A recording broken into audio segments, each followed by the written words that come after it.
சின்னதாக ஒரு Sunday mini vlog பார்க்கலாமா? எங்கள் சண்டே எப்படி போச்சுன்னா, காலையில நான், ஹஸ்பண்ட், பசங்கள்லாம் எழுந்திரிச்சு ஃப்ரெஷ்அப் ஆகி, இன்றைக்கி சண்டே அப்படிங்கிறதுனால சர்ச்சுக்கு தான் வந்திருந்தோம். அங்கே வந்து பீஸ்ஃபுல்லாக ஒரு சண்டே சர்வீஸை முடிச்சுட்டு நாங்களும் வீட்டுக்கு கிளம்பியாச்சு.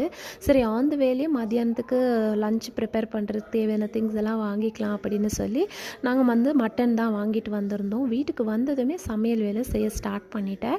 ஏன்னா ஈவினிங் கொஞ்சம் வெளியே போகிற வேலை இருக்குது அப்படிங்கிறதுனால. ஆக்சுவலி நான் மதியம் லஞ்சுக்கு வந்து ஒயிட் ரைஸும் மட்டன் குழம்பு தான் செய்யலான்னு பிளான் பண்ணியிருந்தேன். பட் ஆனால் ஹஸ்பண்ட் மட்டன் பிரியாணி கேட்டதுனால சரி அதையே சமைச்சிடலாம் அப்படின்னு சொல்லி மட்டனை வாஷ் பண்ணி ஒரு பக்கம் வேகிறதுக்கு வச்சுட்டேன்.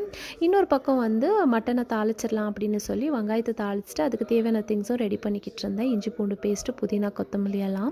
நீங்கள் பிரியாணி சமைக்கிறீங்க அப்படின்னா முடிஞ்ச அளவுக்கு ஃப்ரெஷ்ஷாக அப்போவே வந்து கட் பண்ணி இஞ்சி பூண்டு பேஸ்ட்டை வந்து அரைச்சி சேர்த்து செஞ்சு பாருங்கள். டேஸ்ட் உண்மையாலுமே ரொம்ப நல்லாயிருக்கும்.